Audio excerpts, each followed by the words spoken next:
మహాగణాధిపతయే నమః. ఓం గురుభ్యో నమః. ఓం శ్రీమాత్రే నమః. పరమేశ్వర స్వరూపమైనటువంటి జ్యోతిష మరియు ఇతర అనేకమైనటువంటి శాస్త్రములను మనకు అందించినటువంటి మహర్షులకి నమస్కారం.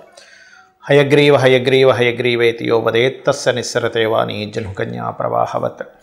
అరుణాం కరుణాతరంగితాక్షీం ధృతపాశాంకుశపుష్పబాణచాపాం అనిమాదిభిరావృతాం మయూకైః అహమిత్యేవ విభావయే భవానీం. శ్రీమాత్రే నమః. ప్రేక్షకులకి ఆ లలితాంబిక అమ్మవారి యొక్క అనుగ్రహం పరిపూర్ణంగా కలగాలని మనస్ఫూర్తి కోరుకుంటూ మనం ఈరోజు చెప్పుకోబోయే టాపిక్ ఏమిటి అంటే, ముఖ్యంగా రాహుగ్రహం. రాహు సర్పగ్రహంగా చెప్తూ ఉంటారు, రాహుకేతువులు ఇద్దరిని కూడా. అందులో ముఖ్యంగా ఈరోజు మనం చెప్పుకునే దాంట్లో రాహువు ప్రతి లగ్నానికి, అదేవిధంగా లగ్నం తెలియని వారి రాశి వారికి ఎక్కడెక్కడ ఉంటే ఎటువంటి ఫలితాలు ఉంటాయి, అందులోని మంచి ఫలితాలు ఎలాంటివి ఉంటాయి, ఇబ్బందికరమైన ఫలితాలు వచ్చినప్పుడు ఎటువంటి పరిహార మార్గం చేసుకోవాలి అనేటువంటి విషయాన్ని ఇప్పుడు మనం తెలుసుకుందాం.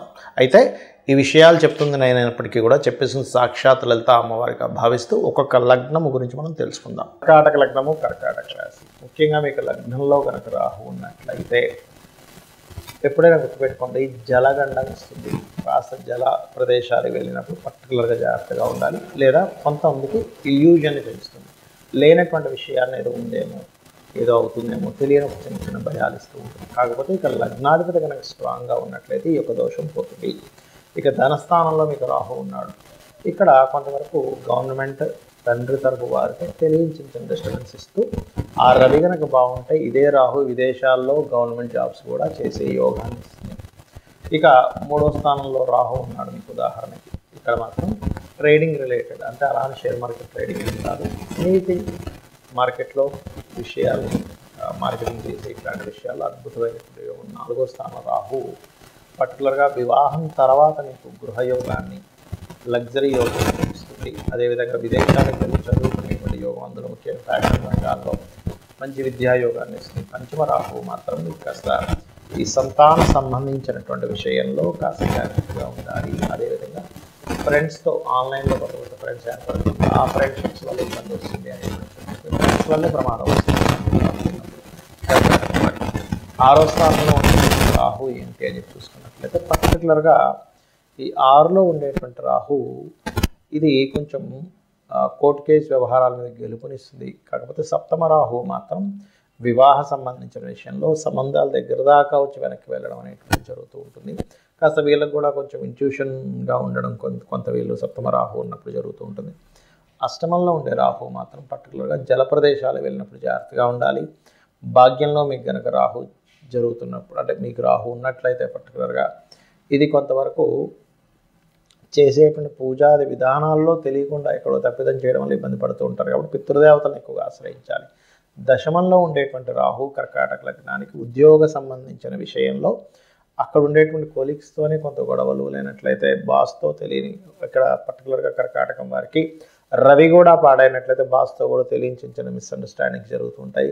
లాభరాహు వ్యాపారాల్లో, అందులో ముఖ్యంగా ఫైనాన్షియల్ రిలేటెడ్ సంబంధించిన మరియు ఏదైనా సరే చూడండి, ఒక్కోసారి మనకి కాంబినేషన్స్ ఈ అందానికి సంబంధించిన ఫ్యాషన్ రిలేటెడ్ సంబంధించిన వాటిలో కలిసి రావడం. 12లో ఉండేటువంటి రాహు ఇక్కడ కాకుండా విదేశాలకు వెళ్ళి అక్కడ వ్యాపారంలో సక్సెస్ అయ్యేటువంటి యోగాన్ని ఇస్తుంది. కాకపోతే ఇందులో పర్టికులర్గా మీ పర్సనల్ చార్ట్లో ఆ రాహు ఉండేటువంటి స్థానాన్ని, అది ఉండేటువంటి బలాన్ని బట్టి కూడా లెక్క కట్టుకోవాలి. ఇక మీరు చేయవలసిన దేవతారాధన సుబ్రహ్మణ్యేశ్వర స్వామి ఆరాధన చేయండి, అన్ని విధాలా బాగుంటుంది.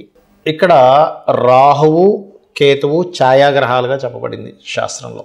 అయితే ఈ ఛాయాగ్రహాలు ముఖ్యంగా జన్మజాతకంలో ఎక్కడైనా స్థితి పొందాయి అంటే మనం ఫస్ట్ ఆఫ్ ఆల్ మనం అర్థం చేసుకోవాలి ఏంటంటే, మీ లగ్నం నుంచి శుభత్వంగా ఉండేటువంటి ప్లేస్లో మిత్రక్షేత్రంలో ఉందా, శత్రుక్షేత్రంలో ఉందా అనేది ఫస్ట్ చూసుకోండి. అంతేగాని రాహు ఎక్కడుంటే అక్కడ ఖచ్చితంగా పాప ఫలితాలు ఇవ్వాలని రూల్ లేదు, కేతు ఎక్కడుంటే అక్కడ పాప ఫలితాలు ఇవ్వాలని రూల్ లేదు. ఇందులో మరొక విషయం ఏంటంటే, చాలామందికి కాలసర్ప దోషం అన్నది ఎక్కువగా చూసుకుంటూ ఉంటారు. ఒకటే గుర్తుపెట్టుకోండి, కాలసర్ప దోషం అనేటువంటిది కాలానికి సంబంధించింది. అంటే ఈ దేశంలో, ఈ ప్రాంతంలో ఇలాంటివి జరుగుతాయని చెప్పడానికి మాత్రం దేశకాల సంబంధించిన వాటిని, ఆ దేశానికి ఏ లగ్నం అవుతుంది, ఏ రాశి అవుతుందో చూసుకొని ఈ దేశంలో సునామీలు వస్తాయనో, లేకపోతే భూకంపాలు వస్తాయనో, కరువు కాటకాలు ఉంటాయనో, గొడవలు జరుగుతాయనో ఇట్లాంటివి చెప్పడానికి చెప్పారు. కానీ జన్మజాతకానికి కాలసర్పదోషం అప్లై చేయమని ఎక్కడ చెప్పలేదు. సర్పదోషాన్ని మాత్రం అప్లై చేయమని చెప్పారు. అది పర్టికులర్గా మీకు మేష, వృశ్చిక, అదేవిధంగా కర్కాటక, సింహ ఈ రాసుల్లో ఉన్నప్పుడు ఎక్కువగా సర్పదోషం ఎక్కువగా పనిచేస్తూ ఉంటుంది. అది ముఖ్యంగా గుర్తుపెట్టుకోండి.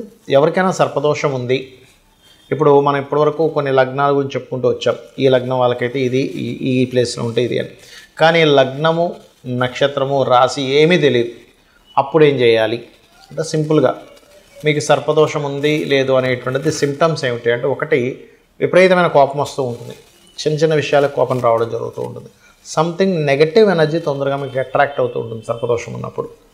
అదేవిధంగా స్త్రీలకైతే మిస్క్యారేజ్ అవ్వడము, విదేశాలకి వెళ్ళాలి అనేటువంటి ఒక సంకల్పం తీసుకొని అక్కడికి వెళ్ళిన తర్వాత అక్కడ ఇబ్బంది పడ్డము, లేనట్లయితే ఇక్కడి నుంచి వెళ్ళేటువంటి ప్రయత్నం చాలా మట్టుకు మీరు ఎన్నిసార్లు ప్రయత్నం చేస్తున్నా ఫెయిల్ అవుతూ ఉండడము. అదేవిధంగా అదే సర్పదోషం కనుక కొన్ని అంటే మీకు మనం ఇప్పుడు జాతక చక్రం లేదని మాట్లాడుకుంటున్నాం కాబట్టి సప్తమ స్థానం మీద పడితే కనుక ఒక్కొక్కసారి వారికి వివాహ జీవితంలోనే ఇబ్బందులు కలగడం లాంటివి జరుగుతూ ఉంటాయి. కాబట్టి మీరు దీనికి ఏం చేయాలంటే చాలా సింపుల్గా ఎవరికైనా సరే జాతకం తెలిసినా తెలియకపోయినా సర్పదోషం ఉందంటే దాని నివారణ మార్గం ఒకటి కాళహస్తికి వెళ్ళడం. ఆ ఈశ్వరానుగ్రహం రాహుకేతువులు పూజతో పాటు ముఖ్యంగా అక్కడ ఈశ్వరానుగ్రహం కలగడం వల్ల కాళహస్తికి వెళ్ళిన వాళ్ళకి శుభం కలుగుతుంది, గుర్తుపెట్టుకోండి. రెండవది నవగ్రహాలలో ఛాయాగ్రహాలైనటువంటి రాహుకేతు గ్రహాల దగ్గర దీపారాధన చేయడము. మీకు దగ్గరలో రావి చెట్టు ఉన్నట్లయితే రావి చెట్టు కిందని మనకి సర్ప ప్రతిష్ఠ చేసి ఉంటాయి కొన్ని, అక్కడికి వెళ్ళి చక్కగా ఒక చెంబు నీళ్ళల్లో పసుపు, కుంకుమ, గంధం వేసి కలిపి వాటి చుట్టూ ప్రదక్షిణాలు 3 కావచ్చు, లేనట్లయితే 11 కావచ్చు, 21 కావచ్చు, 41 కావచ్చు ప్రదక్షిణాలు చేసి వాటి మీద ఆ సర్పముల మీద వేయడము. అదేవిధంగా సర్ప సూక్త పారాయణము వినడం కానీ చేయడం కానీ చేయాలి.